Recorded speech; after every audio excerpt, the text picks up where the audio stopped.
Sir আমার বেতন হলো 5,000 টাকা, আমরা এই কাম করবো না। আজকের পর থেকে আপনার অফিসে আমরা দুজন আর কাম করুম না। কেন? কোনো একটা সংসার চলে স্যার, আপনিই কোন তো। 5,000 টাকা বেতন পান মানে? আমি কিছু বুঝলাম না। আরে স্যার কি কইতেছেন, পুরো 1 বছর ধরে তো আমাকে 5,000 করবো না। কি আজব কথাবার্তা! 5,000 টাকা কেন বেতন হতে যাবে? এক মিনিট, আমার কেবিন আসবেন প্লিজ। ওকে। স্যার মানে আমার এই অফিসের মিনিমাম স্যালারি কত? স্যার আমাদের এই অফিসের সর্বনিম্ন বেতন হচ্ছে 15,000, মানে ক্লিনার যারা। তবে দিয়ে দিচ্ছেন? হ্যাঁ স্যার, সবার ভিতরে দেওয়া কমপ্লিট। কেন স্যার, কোনো সমস্যা? কি ম্যাডাম, আপনি এসব কি কইতাছেন? কোন কি কইতাছেন? স্যার ওদেরকে আমি 15,000 টাকা করে বেতন দেই, ওরা মিথ্যা কথা বলতেছে। আর এই যে তোরা তোরা মিথ্যা কথা বলছিস না, আমাকে খারাপ বানাতে চাচ্ছিস তাই তো? এই চেম্বার থেকে যদি কাউকে বের করতে হয় সেটা আপনি না, আমি বের করব। আপনি আগে আমাকে সত্যিটা বলেন। এস করতে পারছিল না, তাই আমি ওদের বেতন থেকে টাকা কেটে নিচ্ছিলাম। স্যার এখন আমার টাকা তো ভ্যালু আছে তাই না? ওরা যখন চাইছে আমি টাকা দিয়ে দিছি, বাট ওরা এখন পরিশোধ করতে পারতেছে, so আমি 30,000 টাকা ধার নিলে শোধ করবো কবে? মিস মুনা, আপনি কি চাচ্ছেন? আমি এখন অফিসে পুলিশ কল করে তারপরে সবকিছু? ওরা আসলে যা বলতেছে সব সত্যি বলতেছে স্যার। আমি গত 1 বছর যাবত ধরে ওদেরকে 5,000 টাকা করেই স্যালারি দিচ্ছিলাম স্যার, কে বলার। তাই আমি প্রতি মাসে ওদের কাছ থেকে 10,000 টাকা নিয়ে নিতাম স্যার, দুজনের কাছ থেকে টোটাল 20,000 টাকা স্যার। কিন্তু স্যার ওরা যেভাবে আপনাকে সব বলে দিবে আমি বুঝতে। God, ওরা গরিব, ওরা খুব একটা সবকিছু বোঝে না। দ্যাটস ওয়াই ওদের হকের টাকা মেরে দিলেও কেউ কিচ্ছু বুঝতে পারবে না। হ্যাঁ, এতটুকু লজ্জা আপনার ভিতরে নাই? আপনার নিজের প্রয়োজনের জন্য, নিজের স্বার্থ হাসিল করার জন্য আপনি এরকম অসহায় সাধারণ মানুষের হকের টাকা। আসলেই তো 5,000 টাকা এখন কোন সংসারটা চলে? একটা টিনের বাড়িতেও যদি কোনো মানুষ থাকে সেই মানুষের মাসিক খরচ মিনিমাম 8 থেকে 10,000 টাকা। আপনি ওদেরকে ধার দিচ্ছেন। ওরা আপনাকে না চিনুক, আমি তো আপনাকে চিনি। আপনি আপনার কলিগদেরকে এখন পর্যন্ত এক কাপ চা খাওয়াইতে পারেন নাই, সেই সাহস আপনার হয় না। আর আপনি কি, আমি আমি ভেবে কুল পাচ্ছি না যে আমি এমন একজন ব্যক্তিকে, সরি আপনি তো একটা চোর, আমি একজন চোরকে এমন করছি, বাট সেই ভুলটা এখন আমি শুধরাবো। আপনার মতো এমপ্লয়ি আমার কোম্পানিতে কোনো দরকার নাই তো নাই। আপনি যেন কোথাও করেন তাহলে কিন্তু আমি আপনাকে 14 শিকের ভাত খাওয়াবো। কথার যেন মাথায় থাকে। Out, out. সেটা আমি করি নাই। বুঝে একজনের হাতে সমস্ত দায়িত্ব ন্যস্ত করে দিয়েছিলাম, দ্যাটস ওয়াই ফরগেট ইট। চিন্তা করবেন। আর হ্যাঁ, যেই টাকাটা গত 1 বছর যাবত আপনারা কম পাচ্ছিলেন সেটা আপনারা পেয়ে যাবেন। তবে স্যার আপনি কিছু মনে করেন না, আপনার লগে আমরা অনেক খারাপ ব্যবহার করে ফেলাইছি। আমরা তো ভাবছিলাম যে আপনি হয়তো আমাকে 5,000 করে বেতন দিতেন, এর লিগে আপনার লগে এরকম আঘাত পড়ে তখন সেই মানুষটা অনেক হিংস্র হয়ে যায়। ফরগেট ইট, মন দিয়ে কাজ করেন। পারো না, হ্যাঁ, যে বড়দের সাথে কিরকম ব্যবহার করতে হয়। তোমার মেয়ে এটা কি কাজ করলো মিস্টার আলিফ? এইসব কি? হ্যাঁ, এটা কি কোনো বাচ্চাদের খেলার মাঠ? এটা হচ্ছে আমাদের। কইতাছিল আমার অফিস দেখবো আর কি, এজন্য আজকে মাইয়ারে নিয়েছিলাম অফিসে, কিন্তু ওই যে এইরকম করবো এটা না আমি বুঝতে। কোনো লাগবো তাই না?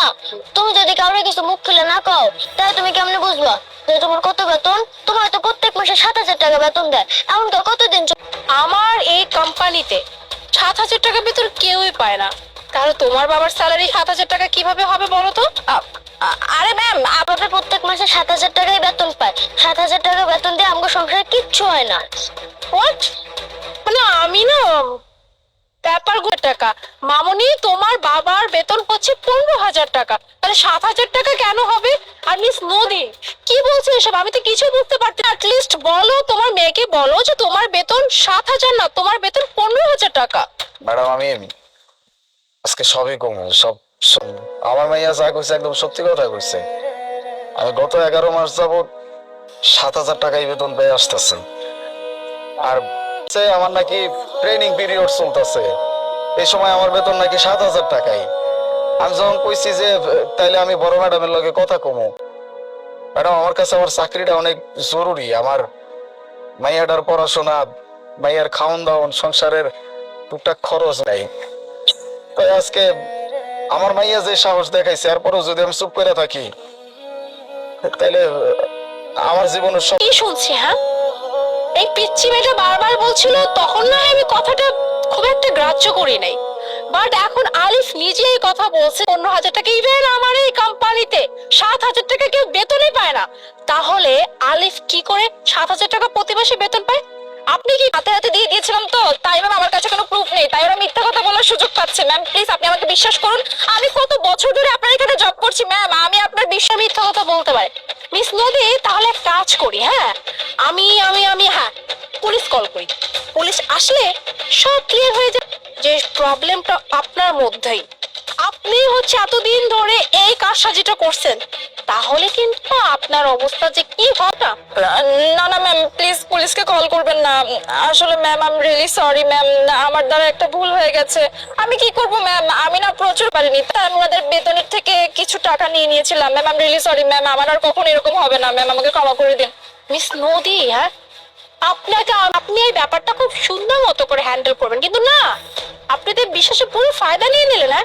হ্যাঁ, এই বাচ্চাটা যখন বারবার করে বলছিল যে মেয়ে কখনোই এত মিথ্যা কথা বলতে পারে না, চোখে চোখ রেখে কখনোই মিথ্যা কথা বলতে পারে না, আর তাই আমি আপনাকে বারবার করে জিজ্ঞেস করছি এই কাজটা কেন করলেন। একটা সংসার চালাইতে হয়, তার মেয়েকে স্কুলে পড়াতে, যাবতীয় সবকিছু করতে হয়, আর আপনি তো মোটা অঙ্কের একটা অ্যামাউন্ট পান, তাতেও কি আপনার চলে না? হ্যাঁ, তাতেও আপনার 1,000 টাকাতে কিভাবে চলবে?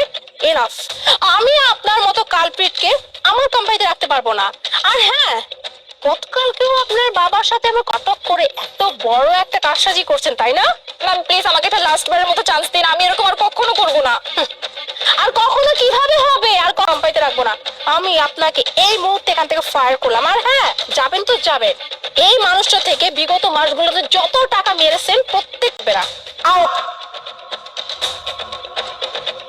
আলিফ আই এম রিয়েলি সরি, আসলে ভুলটা আমারও, আমার উচিত ছিল ওদিকে ট্রাস্ট করে ওর উপর সব দায়িত্ব দিয়েছিলাম, কিন্তু ও যে এত বড়টা বেইমানি করবে আমি বুঝতে পারিনি। গত 11 মাস যাবত ধরে তুমি জাস্ট 7,000 টাকা বেতন পাইছো, আতিমতি অনেক সাহসী একটা মেয়ে, তা না হলে এত মাস যাবত ধরে তুমি চুপচাপ সবকিছু সহ্য করছিলে, বাট তোমার মেয়ে দেখো কতটা সাহস।